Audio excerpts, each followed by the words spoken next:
All right. Hey guys, how are you? This is Amy Post. Welcome to my podcast. I really appreciate the time that you're giving. And today we have a really special guest. My podcasts have really come a long way since I started them. And of course, it's all about advocacy and hope.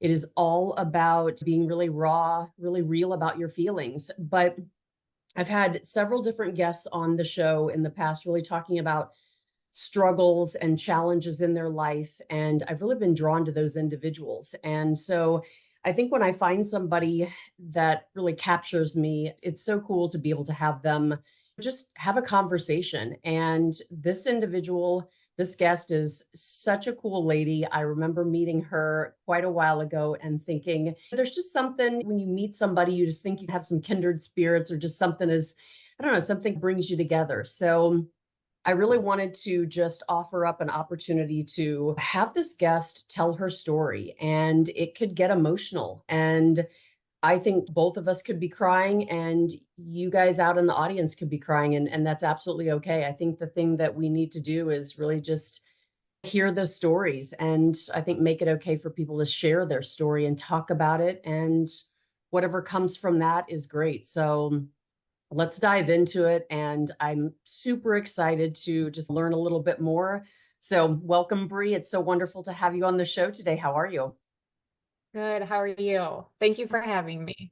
Absolutely. I'm so excited. We have spent some time trying to get this set, and I'm really glad that through all the busy schedules, we were able to do this because I really think that your story is so heartfelt and it's such a cool story. And it's one that I would have never heard. And I don't know how many people you've really told or how much you talk about it, but I just really appreciate you coming on the show because it's not easy to talk about things that are difficult in our life or things that we feel that maybe others don't want to hear or those that may not be able to relate. So I think for everybody out there listening, I think just being able to put yourself in someone else's shoes for those moments, and you never know what somebody's going through, somebody that's standing beside you, somebody that pass during your day. And I think it's really important to just hear all these stories because you don't look like you've been through a lot, but after our conversation, you and your family are definitely warriors. So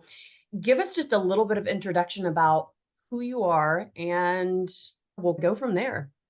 Okay. So my name is Bri. Amy already introduced me. I'm married in December this year. We'll have our 17th wedding anniversary.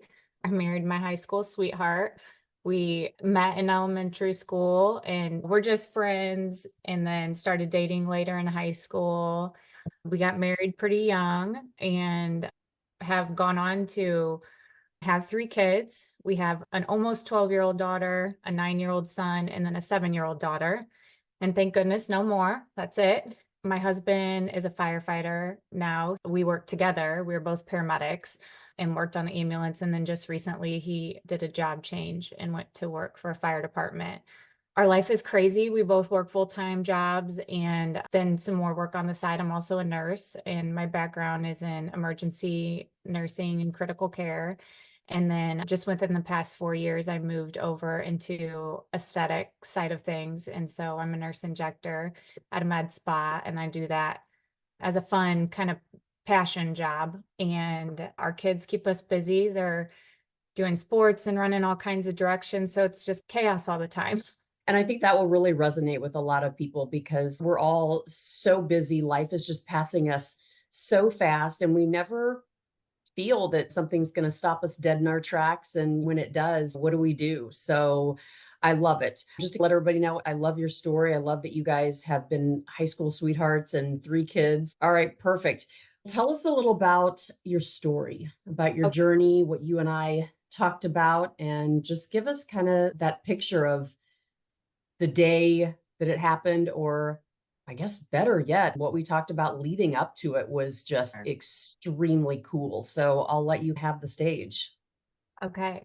My son, he is now 9 years old and thankfully doing well. But I think it was 4 years ago now, July of 29. My husband and I both were working on 4th of July. So the 5th, we got home and we're doing a little post 4th of July celebration, and our kids were little, and doing fireworks in the street and getting all sweaty and all of that kind of stuff. And so we went in that night and I was having all the kids take baths. And I was sitting right beside my son in the bathtub, and he was sitting in the bathtub, and he just rolled back and hit the back of his head on the side of the tub. And of course, as a parent, our kids bump our heads and it's their heads and it's no big deal. But this was a different cry. And he immediately got a little pale and then he threw up. And of course, as a healthcare provider, my husband and I are both healthcare providers. And we thought, okay, no big deal. We'll watch him through the night. I slept with him on me the whole night through the recliner, and he was fine. That was a Friday night, and Saturday, the next day, we were all home together. He did fine. No reason to take him in or get him evaluated, what we thought. And then Sunday morning, he actually started throwing up again. And so my husband took him to the ER where they watched him and they diagnosed him with a concussion. And they said, follow up with your pediatrician this week, which we did all of those things. No reason to be concerned. He was just tired that week. No big deal. And 7 days after he fell in the bathtub with that concussion, we were both at work. And I got a call from our babysitter, which was actually the wife of a paramedic we work with and didn't have kids at the time. She would come to our home and stay with our kids for 48 hours at a time, and just a phenomenal woman. And she called me while I was on duty, and she said, your son seems a little lethargic and he's projectile vomiting across the room. And I just knew, typically I would get a call from a babysitter and say, hey, your son is throwing up or your daughter's throwing up. And I would say, oh, give them some Sprite and some crackers. No big deal. Put a movie on. They're okay. And because of his fall in the bathtub 7 days prior, I just knew in that moment, my mom gut instinct was immediately off. I knew something was really wrong, and you can't put your finger on it, but I just knew in that moment it was bad. And I called my supervisor, and on an ambulance, you got to wait for relief to get there. You can't just put a truck out of service. And the supervisor was like, okay, I'll send some relief. Somebody will be heading your direction. And I told her, I said, no, you have to shut the truck down. I have to go. I know something is really wrong. And I had called my husband, and he said, okay, I'll run by the house, because he was in a different vehicle that day, his own personal vehicle at work, where he could, run by our house. And he ran by the house and he said, if it's bad, I'll just call an ambulance there. And by the time I made it home and walked into the house, there was an ambulance outside. And when I walked in, my son was gray, laying on the couch, and wasn't talking at all. Even though he was opening and closing his eyes, he was not speaking at all. And that was not his typical. He's young. He was 4 at the time, but he talked up a storm. So that was not him. And besides, he was sick. Something was really wrong. And so they scooped him up, and I got in the back of the ambulance with him, and we went to a children's hospital. And by the time that we got to the ER, my son was totally flaccid on his left side of his body and couldn't grip, couldn't move his left side. And he was just deteriorating before my eyes. And obviously, pretty quickly, the ER staff knew it was an emergent situation, and they called a code stroke, and they started IVs and everything, but then they took him to CT where they scanned his head. And I watched an ER doctor come around the corner, and he looked at the computer screen where the scan was, and I saw him run around the corner and tell a nurse he needed Keppra. And for people that might not know this, Keppra is an anti-seizure medication. And in my head, when I heard that, I thought, this is so bad. He has a mass in his head. He has a tumor. He has a brain bleed. Like, all of these things were going through my mind. Of course, knowing the medical side of things, I don't know if I wished I wouldn't have known anything or if I was glad I knew things. And I knew it was bad. And they wheel him back to his ER room. And in that moment, I remember this so specifically. I looked down at my feet, and I was watching my feet take one step in front of the other, walking behind his bedside. And I'm looking at him deteriorating. And I thought in my head, I'm looking at this 12 by 12 white flat floor tiles. And I told myself, just put one foot in front of the other, just put one foot in front of the other. And I know we might not hear God's voice audibly, but the Holy Spirit in us moves us in certain ways, or nudges us, or we hear things in our heart. And which I believe the Holy Spirit was like asking me in that moment, but was like telling me, if this turns out bad, if this turns out not the way you want it, are you still going to love me? Are you still going to trust me? And in that moment, I'm having this conversation in my head. I told God, I was like, I have no other option. What I left out of my introduction, I grew up in a religious home. My husband did as well. I had some kind of background in faith and believed those things. And so anyway, in that moment, I felt God asking me, like, if this doesn't turn out the way you want it, are you still going to follow me? Are you still going to love me? It just took me back thinking, I told myself I have no other option. Desperate here. I don't know exactly what's going on. I know this is bad, but I had no other option. And then my son at the time, he loved this song by Mercy Me, Even If. And actually, I jotted a particular part of the song down that came to me in that moment. We hadn't made it back from the CT room yet. And the lyrics to that says, I know you're able and I know you can save me through the fire with your mighty hand, but even if you don't, my hope is you alone.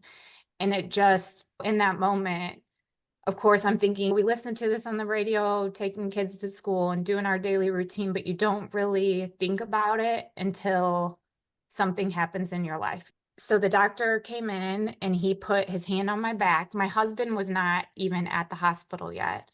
And he put his hand on my back and he said, ma'am, your son has a brain bleed. And oh man, Take your time. It's oh heavy stuff. It's absolutely heavy stuff. yeah. And I literally in that moment physically went down to my knees. And of course, you hear that, but you don't know how bad, you don't know what type of bleed, you don't know what the prognosis is. And of course, also as a medical person, I'm like, what is the outcome of this? I'm asking this doctor all these questions. And then I'm thinking, he was in your ER less than a week ago. Why didn't you scan his head then? Which was interesting because he said, I actually just talked to my colleagues before I came in your room and gave you this news. And everyone agreed that they wouldn't have scanned him the week ago because when he hit his head, he didn't lose consciousness and those type of things. But in my mind, this was a direct result of the fall in the bathtub. As I'll fill everybody in, it actually, this brain bleed and what is to come had nothing to do with the fall in the bathtub. The fall in the bathtub was just a blessing in disguise because we wouldn't have probably taken action so immediately had that fall in the bathtub never happened. So the ER doctor said, we're going to intubate your son. He's going to be on a ventilator. And they were going to do an emergency MRI to see how bad the bleed was and what was going on. And from that MRI, they were going to send him to the PICU. And they said, you'll meet your son in the PICU. And once he was out of MRI, they're taking us back to his PICU room, the pediatric ICU. And I came around the corner. My husband was there at that point. And we came around the corner and there are probably no less than 20 doctors and nurses standing both outside our son's room, in our son's room. And my son's laying there in the bed unresponsive and all these doctors are asking us questions. And at that point, they did not have an answer as to what is going on in his brain besides a brain bleed. They didn't know what caused it. They were asking us questions like child abuse, which is fine. They're doing their job in protecting kids. But here, this is just already him in this condition is rocking my world, but then being questioned for child abuse or just all the things you're just going through, your brain's trying to process all this going on at once. But also in that moment, I'm looking at my son and knowing the medical field and seeing all these providers. I totally envisioned them coding my son. It was going that direction. They were giving him mannitol, which is a drug that helps decrease swelling in the brain and all this. And that's in my medical experience, mannitol is a drug we give as like a last ditch effort. When somebody has such a bad brain bleed and their brain swelling so bad, we're giving that to them as like a last resort. There's not much else we can do. And so I'm watching this and I just went over to his bed and grabbed his hand and I'm just thinking, I can't believe we're at this point. How did we get here? In my mind, but almost out loud bargaining with God. Anyway. No, I appreciate that because you've brought up some things that really are huge. It was a blessing in disguise of Eli's fall in the bathtub. Yeah. it's amazing that you can look at it that way. And it's so wonderful. And you can tell that God still just speaks through you right now and allows you to see the things that God was trying to show you. And I think that for anybody out there going through something really difficult or something, anything is difficult, no matter what it is. I never want to downplay anything. I think that just being able to know that there's light at the end of that tunnel and that there are blessings in disguise that we sometimes can't see and maybe we won't see for a really long time. I think it's just so cool that you mentioned that because, man, that's powerful. Yeah. Yeah. And later on, after the story kind of sums up, the pediatrician that we've seen and has followed Eli's story, and she's just wonderful. But she actually called me months ago and she had said, I just cannot believe what a miracle he is. And I've gone through his chart over, and she even says, she pretty much uses those same words verbatim. His fall in the bathtub, we would have never known. Eventually we would have, but then it might have been too late. But yeah, so I'm thankful for that now on this side of it. Let's see, where did I leave off? So they're asking questions. We're telling everything we know the last week of what's happened. And one of the PICU doctors, before leaving the room and doing what they could do and say, we have to wait and see. The brain's unpredictable. And in my mind, I'm like, why aren't you putting a drain in? Why aren't you guys doing surgery? I had all these things, which of course, my primary area of my healthcare experience has been adult. Even though we take care of kids on the ambulance, we don't get this extensive with their care on the ambulance. So in my head, I'm comparing it to adult, like this adult would have had a drain and have been going through surgery and everything. And they were reassuring us, we're watching it. We're going to continue to do MRIs and scans until it gets to this point over here. We're not going to put a drain in. We're not going to do surgery. We're going to wait and see, which of course is really difficult, waiting and seeing. So that doctor said, your son might not make it through the night. And of course, that just sends you on a tailspin. You think all the things to get your kids to certain points, and you love them and you want all these great things for them, for somebody to tell you, oh, they might not make it through the night. So we had no other option but to wait and make it through the night, which he did. And the next day, the next 2 days, he was unresponsive for 3 days.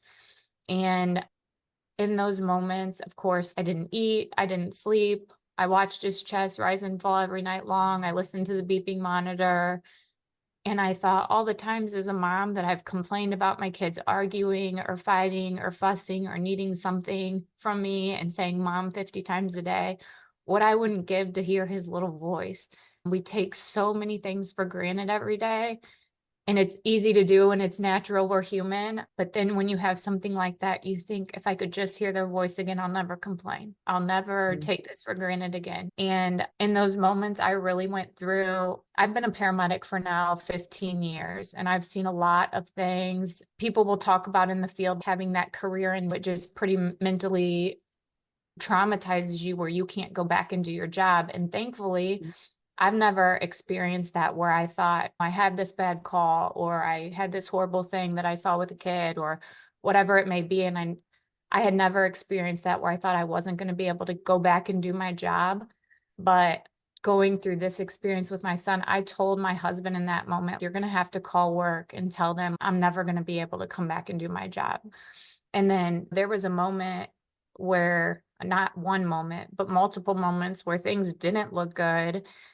And I out loud told my husband, and this sounds so not vulgar or crude, or this just is really raw, but this is what I said in the moment. I said, if we bury him, you're going to have to bury me too. And now looking back, and I think I said this to him in this moment, this is horrible. I have a husband and 2 other kids at home that love me and need me. But I thought, I do not want to live, like I did not want to bury my son. And I told my husband, I wish it was you in the bed. I wish it was me in the bed. I want to trade places, just like all the bargaining. We think that's going to do good. And you're just, as a human, processing it and going through the emotions, which wasn't an option. We couldn't trade places with him, but that's what I wanted. As much as I love my husband, as much as I don't want to be in that situation, I would have happily had one of us trade our son spots. I'm sorry, I got off track a little bit. I just think that it shows that incredible love, but I think there's probably people out there listening that can relate and be like, oh my gosh, I was there too. I was bargaining. I know that they were bargaining with God, whether or not they know what they were bargaining Yeah, with, but it's the only way. right. And I think that I don't know how people get through things like this without some sort of faith, without some sort of ability to know that God just has us in those moments. And it doesn't feel like it. I think in some of those moments, God feels as far away from us as we could possibly ever feel, that loneliness. And I don't know now, there's so many things like that I want to ask you. I don't want to interrupt your story, but I just want to tell you Oh, that I'm sure people really relate about I bargained, I would be in that position if I could just take them from this. And I think yeah. in those moments, how did you prepare yourself, and just asking other people how they prepared, but in just like a sentence, and then we can go back to it. What did that look like or feel like in those moments when you think you're having to prepare yourself to say goodbye to your son, to possibly bury your son? What do those words sound like to you, and those conversations to God? And maybe there's not an answer, just say that as well. But I know what I felt like when I went through a lot of those moments. And I'm always curious to whether other people feel the same way or how that looked and sounded. Yeah, it absolutely felt terrible, for lack of better words, and ultimate desperation. I don't know. Faith has always been incorporated into my life since I was a very little girl. I had parents that took us to church Sunday morning, Sunday night, Wednesday night. Prayer was always a thing in our home, just always. And I think, to make probably a really long answer short, I think that this is one of those moments that I was forced to think, is this going to be my own for me and what I actually believe, or is this going to be because of my parents raising us this way and this is what I've known my whole life? But also, I think in those moments, I prayed more than I've ever prayed in my life, and so desperately than I've prayed in other times in my life, because I think I was left with no other option. I've typically been a pretty strong, independent person, and I would say, like, looking back at several different things in my life, I thought, oh yeah, pull up your bootstraps, you're going to be fine, you can get through this, you problem solve. If money's an issue, you work harder. I've always known, when I was raised a little bit like that too. My dad was always a really hard worker and instilled strong work ethic and everything. So I think I've always typically maybe said, oh, I'm relying on God, but actually I don't know that I was actually doing that. Those probably were just words that sounded good coming out, but I was actually relying on myself. And I think in this, it was an ultimate loss of control. And I was so desperate because I knew God was the only one that could save it. Not that medical intervention, of course, with medical intervention and amazing doctors, but I knew that I had zero control. I couldn't change this. I couldn't do anything to change the outcome, couldn't do anything to prevent it. Mhm. So I don't know if I answered your question exactly, but Yeah, you did. And I think that a lot of people feel that loss of control, and it's totally okay. It's completely normal. I think that it's okay to just not know how to feel, not know what to say. If somebody has been praying for years, or that might be their first prayer, it's absolutely okay. But I think anything that you say, God hears it and just wraps those arms around us in those moments, and hopefully somehow gives us just a moment or a little bit of peace in that time, just to be able to get back up off the floor and move forward. yeah, yeah. All right, keep Uh, going. I love everything about it. But what happened next? So where did you guys go at that point once you're figuring out what's going on? You don't know if he's going to make it through the night. He's just, oh my gosh, he's wow, yeah, that's your life at that moment. yeah, yeah. So we were pretty much thinking he was on death's door, but also encouraged that he did make it through the first night. He made it through the second night, and they were like, the brain's unpredictable how it heals. And I was thrilled to death. I told one of my friends, I just want him to wake up. I want to hear his voice. And I think it was day 4 that he woke up. And started to talk, and I was so excited to hear him talk, but then when he spoke, it was word salad. Nothing made sense, and you could tell he was, like, a little frustrated because we didn't understand what he was saying. Everything was mixed around. He was speaking really slow, and then, of course, I'm, like, scared about that, asking the doctor, "I'm so happy he's awake and he's speaking, but is this normal? What is this?" And they said, "We just have to give it time. We don't know." It was like every day was just a waiting game, that initial time in the PICU. And then the next day, they still did not have an answer for us exactly of what caused this brain bleed. A neurosurgeon saw us in the PICU and said, "We see a mass behind this blood. There's too much blood product. We can't see exactly, but there's a mass behind this, and we're not exactly sure what it is." And of course, I'm thinking, is this cancer? And then I'm thinking, I don't know if a cancerous tumor can bleed in the brain. I didn't have that answer, didn't know that. So I was going through all of those things. And so we didn't have any firm answers at that point. And there was what I left out earlier is his brain hemorrhage was so bad that there's a line that goes down the center of our brains. And in the medical field, when somebody has a brain bleed, we often will ask, do they have midline shift? Or I know as us paramedics and pre-hospital care providers, if we're taking somebody out of a hospital and transferring them to a higher level of care, that's a question I have often asked. Do they have midline shift? And usually those brain bleeds are fatal. And our son had that. His bleed, there was so much blood in his brain that he had midline shift. So when I had heard that, of course, every little thing was looking grim. But anyway, back to, so he had woken up and his speech wasn't clear, things weren't making sense. And then the next day, when he opened, his eyes were crossed and he was seeing double. And so we notified the doctors about that, and an ophthalmologist came to the PICU to see him and was like, yeah, something is going on. So then they did a repeat scan of his head, and they said that all of the blood was causing pressure on his optic nerve and was going to cause permanent damage. And the appointments to follow, he had vision loss and damage from that brain bleed. But I'll fill more in the story on that. There was one particular night that it was like another rough night where things had improved a little bit and we were hopeful, and then it would deteriorate a little bit. And I felt like I was on a roller coaster. Once he made it through a few nights and then things looked a little positive, then it would go south. And it was just this back and forth. But one night there was a doctor there who he hadn't actually previously been on my son's care team. So it was the first time we were seeing him, meeting him, and he came to the room and he didn't really have a whole lot of positive things to say about my son. And I asked him to step out. We can have this conversation out. You don't know.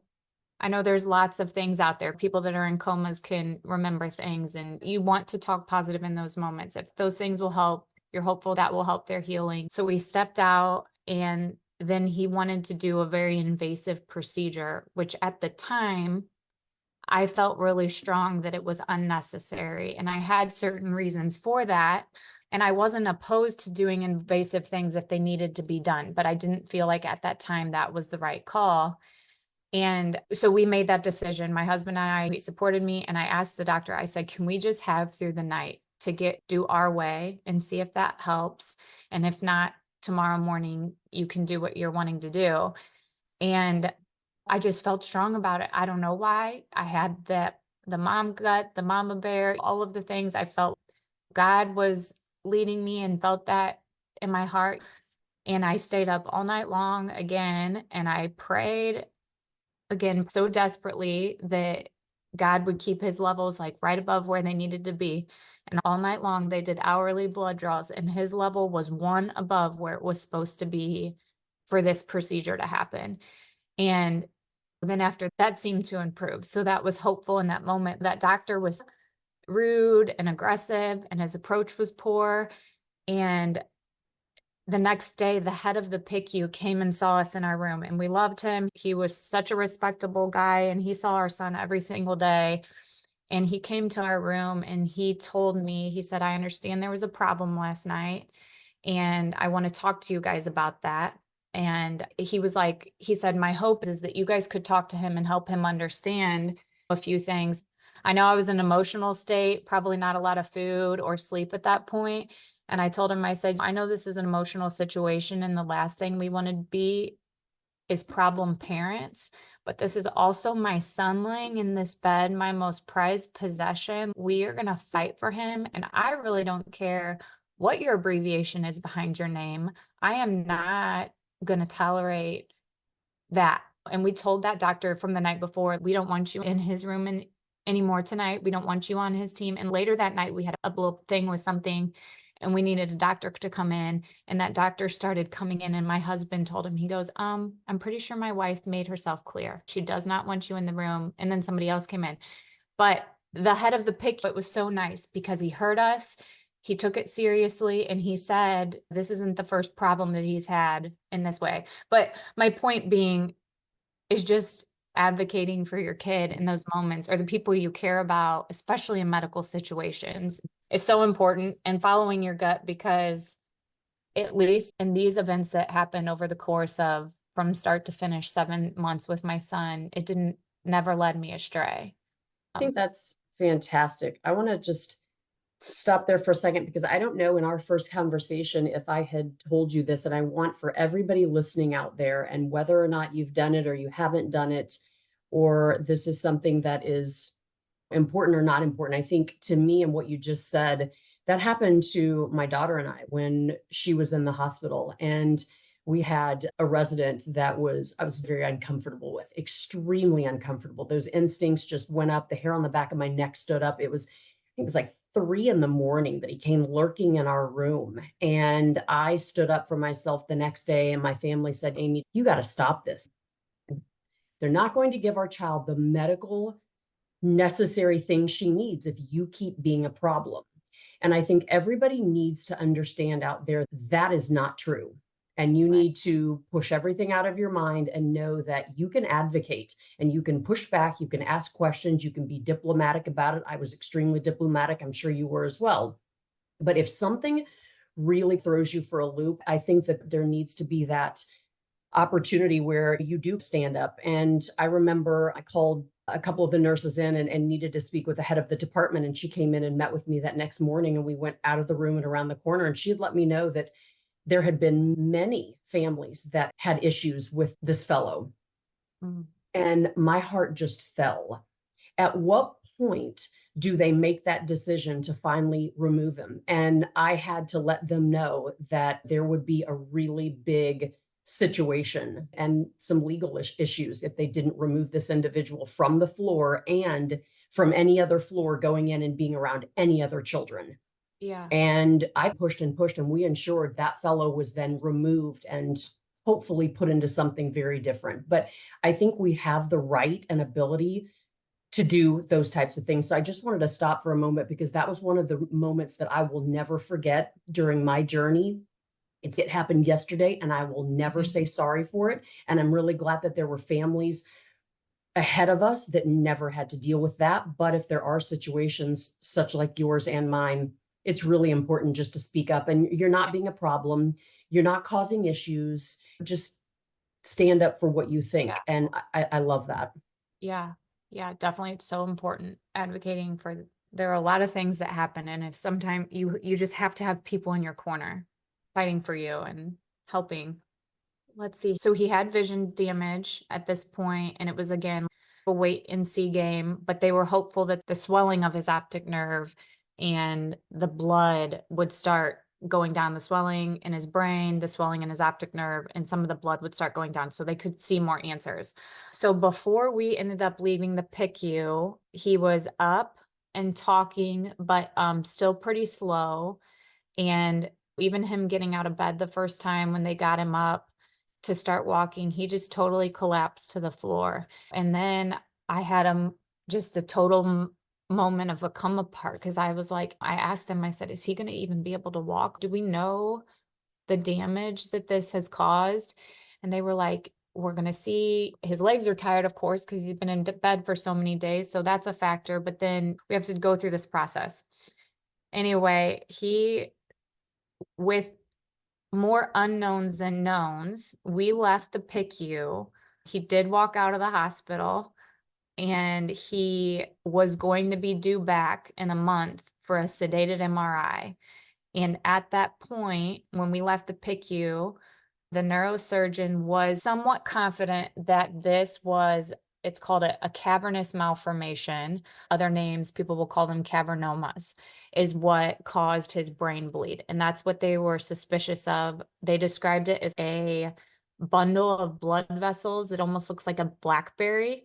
And they said he may have either been born with this or it developed over time, and we just never knew it was there. And so it was like in the back right side of his head, and the optic nerve goes through there, which is how that damage occurred. But they said in that moment, surgery is really the only option. We were under the impression when we left the hospital in July that he was coming back in the month to have a sedated MRI and we would have to go through surgery. But what ended up happening is he came back for his 1 month after his brain bleed, a month sedated MRI, and they said there's still too much blood in his brain because they left it to reabsorb on its own. They didn't feel the need for a drain or any surgery at that point. So they were going to let the blood reabsorb on its own. What I didn't realize is that it takes so long for blood to reabsorb in our brain. At a month, we came back and they said there's still too much blood. At 2 months, there was still too much blood. At 3 months, there was still too much blood. So on, all the way to 7 months later is when he was able to get his surgery. But that 7 month period, when we left the hospital, they said if it is a cavernoma, it is not a matter of if it bleeds again, it is when it bleeds again.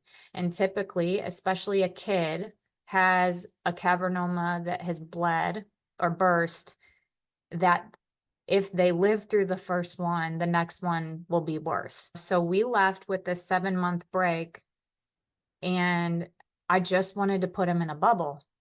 I didn't want him to play. I didn't want him to bump his head. I felt like in that 7 months, we literally were fighting for his life to at least preserve what we had and to get him to this surgery. But also in that 7 month time, what I didn't realize, of course, now knowing, is the neurosurgeon that we started out with, every time we saw that particular neurosurgeon, the answers were more and more unclear. And this particular neurosurgeon was pretty aloof with responses, and I didn't really feel confident. And it was just that nudge in my soul that was like, something seems off with this. This doesn't seem right. I feel like we should have more answers than this at this point. Here we are, months in, and I had both done some research on my own, and for wanting to protect certain hospitals and individuals, I also have been around the medical field for a while, so I have some inside connections to particular places where I was able to talk to people and get some information and details. And then one of the last interactions that I had before we made a doctor change, I asked somebody fairly important who knew my son and had been involved in his care and knew us really well. I said, I know you probably can't say this, but if this were your son laying in this bed, who would you have do his surgery? And she did not miss a beat. She gave me an answer and she said, please don't ever repeat this. And I didn't. But the next day I called and I requested the chief in neurosurgery do my son's surgery.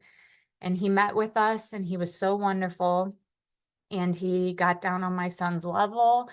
And they tease about neurosurgeons not having any type of bedside manner. And I'm okay with that as long as you can have an answer for me and do a great job.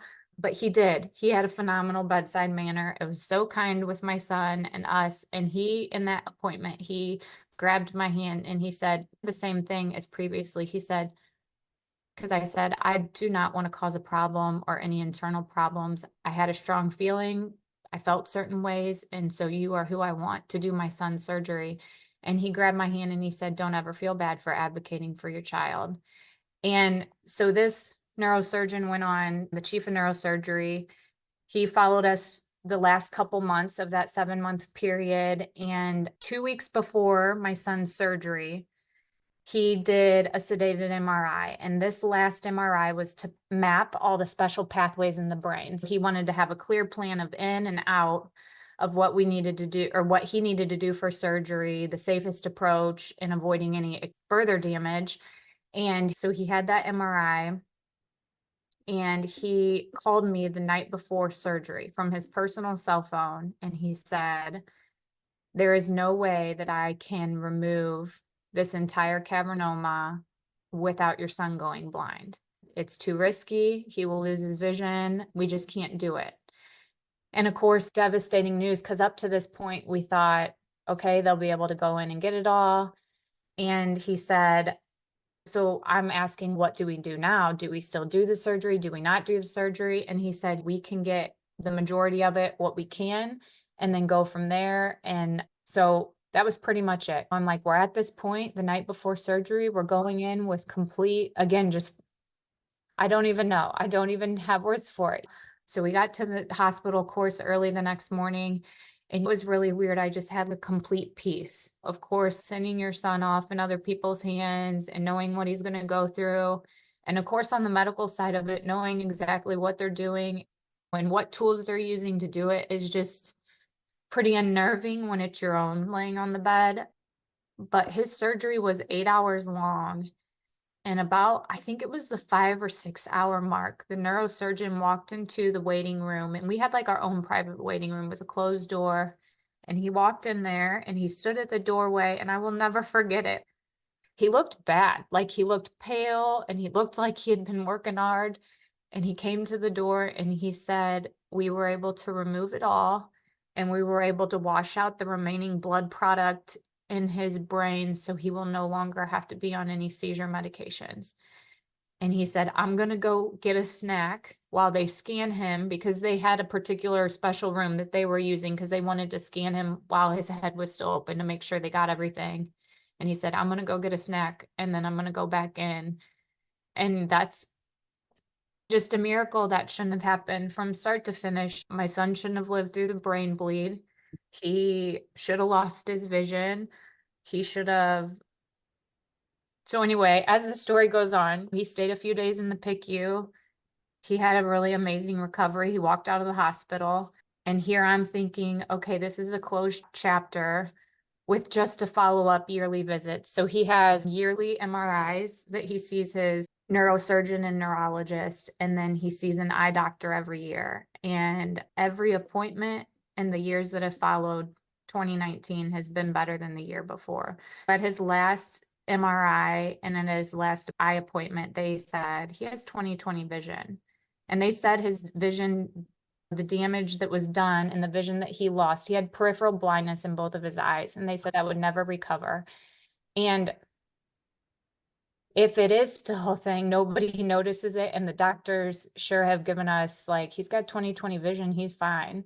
And his last scan, the neurosurgeon actually said, his scan looks so good, I don't think you guys need to come back. We might just need to do him every other year now. So they've been encouraged with his healing, but there was a lot more healing to do beyond just the physical. How did you guys do that? What did that look like? And how did you know to do this type of healing and therapy? So it was interesting because in the 7 months between the bleed and the surgery, I think because we were so focused on getting him through, our son, we had zero energy and time and effort in our marriage. We were probably surviving at best, and we didn't realize it in those moments. And then it was after my son's surgery. I have never been, I'm not saying I've had situational anxiety for sure, but I've never been diagnosed with anxiety or depression or taken any medications for it. But in the months that followed, I woke up twice in the middle of the night and I had panic attacks that I didn't, even as a healthcare provider and a call we run frequently in the pre-hospital setting, I did not recognize it as an anxiety attack. I thought I was dying. I thought I had chest pain, all these things. And my husband was talking me through, you are having an anxiety attack. So that's what initially sent me into searching out a counselor on my own. And I walked into this lady's office and I said, I don't even know what's wrong with me. I just don't like the way I feel. And I didn't know it was from coming through everything with my son, or even beyond that into childhood, dealing with some things that had gone undealt with, or even my job. I've typically considered myself, oh, I'm pretty mentally strong. I can handle a lot of things. But I think even my job has played a role in some of that. And then my husband, after I was seeing her for about a year and a half, bless my husband's heart, I pretty much gave him counseling almost as you have to go. Not as an ultimatum, but it probably did sound like that coming out of my mouth. I'm like, we both need help, and we need help individually before we can together help ourselves. And then I saw that counselor for probably about a year and a half, and then she recommended EMDR. That is trauma therapy. And I went and did that. And to be honest, I think counseling saved my life. And not because I was suicidal, and not because I had real thoughts like that, but I think it saved my quality of life. I think I would have continued to move on and stuff things and deal and cope in an unhealthy way. And I really think counseling has helped both my husband, and we're still a work in progress. I think there's a lot of things that came out of this. We had to change some priorities. And I think for the first time in my life, after experiencing all that, I was identifying my feelings and why I felt that way, but then I was being direct at what I needed from him, which I think previously in my marriage, I could verbalize maybe was bothering me, but I couldn't say, this is what I need from you. And vice versa. I think it has been a humbling experience for me. And then my kids, I had started noticing my son would be playing Legos, and he would build a pillow on the back of this truck and say, I don't want my Lego man to get a brain bleed. And then he would play with GI Joes and like army doll type of things. And he would say, oh, this happened and he got a brain bleed. And those things kept coming up. And so I reached out to my counselor who I was seeing, and I said, I think I need to put my kids in counseling. What do you recommend? Or what do you recommend? And she recommended play therapy, because so much of how kids are thinking and feeling and what's going on comes out in their play. And that was really helpful. I did it for all of our kids. And even if they weren't, my older and my younger girls maybe weren't showing that they were having a problem with anything, but I wanted them to have a safe outlet and somebody to talk to. And I also wanted them to have a relationship established with somebody as future things come up, that I can just call her and say, hey, can you see my kid? That was really helpful. I know you and I have talked about this. There's not a day that goes by that I don't think about what happened and thank God that he saved my son. I know for sure, of course, with medical intervention and the use of amazing doctors and intervention that's come so far, but I know without a doubt, like, my son is a miracle. And I want him to know that. I tell him all the time, like, you have such a great purpose in life. You have favor with God. And he wears a scar on the back of his head, but he has an amazing story that people are going to want to hear about. And I told him initially he was pretty self-conscious about the scar on his head. And I told him, I'm like, you are a warrior. Everybody has scars on the inside. You just wear yours on the outside. And I think I do his hair every morning for school. And now I look at it and I think his scar is such an outward sign for me, for one of grace and mercy and God's sovereignty in our lives. I would never pick that experience for my son to go through, or us per se to walk through again. But now on the other side of it, I am really thankful, because there have been so many good things that have come out of it, if that makes sense. Yeah, it completely does. It's interesting. Be amazing if we could all just have a moment to have our scars show on the outside, and just have others give us grace and hear our stories and ask us what happened. I think that this world could be such a different place. And I love the fact that you said that to your son, that his scars, they're on the outside, and him overcoming that. And like you said on our first call, he's a warrior. I mean, absolutely. Absolutely. I can't imagine him not going now and doing something completely amazing in this world. And I think those that are faced with these kinds of challenges, not to say they have a better chance at doing something great, but I think they just there's something that happens when you go through those types of challenges in life that just prepares you for everything else to come. And you can probably feel the same way. I know that when my daughter and I came out of the hospital, it was trying to figure out how to get back into the real world. And what does that look like? What does that feel like? And no one knows what we've been through. And I didn't know how to deal with those scars. Mine were on the inside, hers were on the outside. And you were probably the same way with your son. And gosh, it's really interesting to try to figure out a maneuver through and talk about what that feels like. But I just love that your son is so strong and he is a warrior. And what does he think now? You said he's 9, right? Yeah, he's 9 now. First of all, he's very excited to listen to this because I tell him, I'm like, man, I really just want to write you a story or a book of everything that's gone on. I know this is the mom in me, but I totally believe that he's going to go on and do something really amazing. But I think he's lived through an experience. I think it did change his life. I think he's very intuitive to other people and he's very tender. And I think he's experienced faith in a little bit of a different way than my 2 other kids, because although we're raising our kids with faith, I think he's walked through some things most people don't. And it just has made him a different kid. Like when I say he's marked, I totally believe that. I think he's going to go change the world, or I think he's going to, whatever, wherever he is, he's going to have a powerful impact. At least that's my hope for him.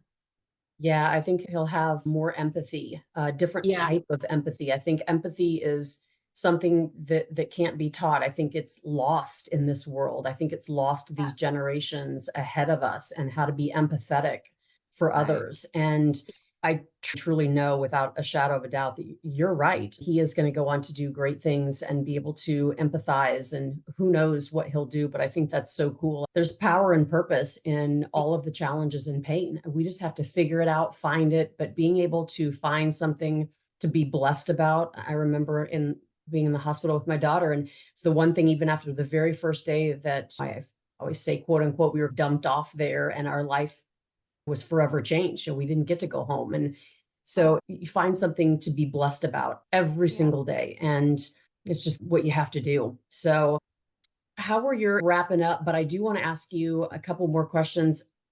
How were your husband and you during this? It's such a tough thing. And you and I have talked about it, and I talk about it a lot in my book and my different social media. It's always that 90-10 that echoed in my head for so many years of 90% of couples get divorced, 10% stay together. And it's probably my life mission right now is to really see those that did stay together and those that didn't, and really hear those stories of how did you get through it together? It's interesting because I didn't realize it at the time, but we were coping completely different. My husband felt like, now I know this, he felt like he needed to be strong for me in this positive. We would hear bad news and he would say, oh no, that's okay. It's not going to happen that way, or have something positive. And I was just like, no, you are so wrong. That is not the reality. Like, we know reality. We work in the medical field. Like, we know what the outcome. But in that moment, I don't know that I was recognizing it as coping differently or being on different pages with some things, because I think I was exerting so much energy in this fight I felt for my son. But we really did. We coped completely different through the whole thing. He slept just fine at night. And to be honest, I don't know that I've slept well since that point. And maybe he just had more faith than I did. Maybe that is a better way. He might have been more trusting, where I've struggled with that a little bit. Because even though I do have faith, I still was not seeing, I didn't know that we were going to make it to the other side of that. I thought we were going to be bearing our son. And you probably look back now, or you may not, but I know a lot of people probably look back and it's like that sliding door thing of what if that would have happened? What if we Yeah. would have lost our child? What would that have looked like? And I know that 90-10 rule, it has so many different layers of hurt and whatever has happened and challenges that parents have gone through. But I think it was really important that you got him into counseling. You were so proactive to get yourself into counseling and do what you did. And then your kids, that absolutely, I think, so very important. And I'm sure it has made a huge difference. And what does your husband think now, looking back in regards to the counseling? Does he talk about it? Does he have thoughts or feelings or reflections from it? Yeah, he's typically been a guy that hasn't been open with his feelings, or I say maybe very comfortable sharing them, but honestly, I don't know sometimes that he knows how he's feeling and why he's feeling it. But I think counseling has definitely helped that. We don't go as often as we did initially, but he's still seeing a counselor and I'm still seeing a counselor. And it is definitely, we're still a work in progress. I still think that we're realizing things in our marriage or having issues with things at times that we maybe have come out of that time period that we didn't realize. I don't know why, and if we've just been forced to face those things. And I had mentioned this a little bit maybe before, but I had a supervisor at work after our son's brain bleed, but before his surgery, and he put his arm around me across around my shoulders, and he was like checking in on how we were doing. He knew both my husband and I, and he said, "This has the potential to tear your marriage apart. And I just want you guys to take care of yourself." And of course, in that moment, I was like, "I don't even know what you're talking about. This is fine. Like, we're fine. We're surviving." And then on the other side of the surgery, I see why. And I can't imagine if a different outcome, because both marriage, home, I don't know that I could have positive thoughts about some things. So I'm very thankful that it didn't go that direction. Yeah, I think we all probably know people that have lost children and those couples that have stayed together and those couples that have separated. And I think there's probably so many threads, so many layers of details. One of my close friends weaved through the book. She was my rock, and they lost their daughter, and it was tough. I don't think that I could breathe in those moments. So I can't imagine what it would feel like. And it's interesting to peel back those layers, but I think that if we really have a firm foundation in our faith and relationship with God, I think that the situation can be so much better. But I'm not saying that has to be. I think that there are situations where people do stay together, and it is absolutely phenomenal that you can press through, because I couldn't imagine getting through much more difficult than losing a child. So yeah, I Right. can only imagine that you guys look back through that journey and wonder the what ifs, but probably so grateful that it wasn't there. But it Right. probably gives you the opportunity now to maybe prepare, or you actually had to think about that. Something took you to that point that you had to make amends with yourself, that if that did happen, then this. Yeah. So it's almost a godsend that you had to be forced to think about those kind of things, because in life it's never going to be easy. Life is, I tell Right. our kids all the time, life is extremely difficult. The more that you can prepare yourself for just about anything, the better. Right. Financially, physically, emotionally, spiritually, what does that look like? So I'm so grateful that he's doing great. I love Yeah. your story. I think it's phenomenal. I bet he is just an absolute amazing little boy. And Yeah. I don't know, just saying, it might be a cool story that you guys could write together. Yes, I I would have a love that. really fabulous woman that I recently met after just going through all of the despair and writing my book last year, and just wondering what on earth I was doing and what good it was. And I met her in a books and business meeting, and gosh, she's amazing. And she wrote a book with her son, and I thought it was the coolest thing that I had ever heard in my entire life.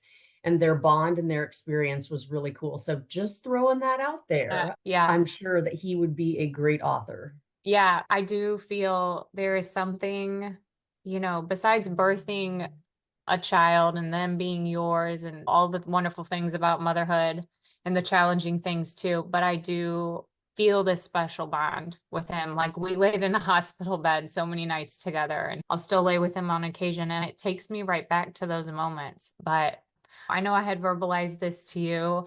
I'm definitely not the best speaker and I don't love being in front of people, but I just have felt from the very beginning that his story was amazing and a miracle. And the few people I have shared it with, they've been really moved. I'm hopeful that this could help somebody else, and also to show that God gets all the glory for his healing. There was nothing we did and nothing anybody could do to change that. And I had recently heard, it was a pastor at church, say something about let everything that has breath praise him. And Psalm 150, that verse says that. And I thought, I still have air in my lungs. We have a story to tell. So for those who it helps, I hope that it touches somebody.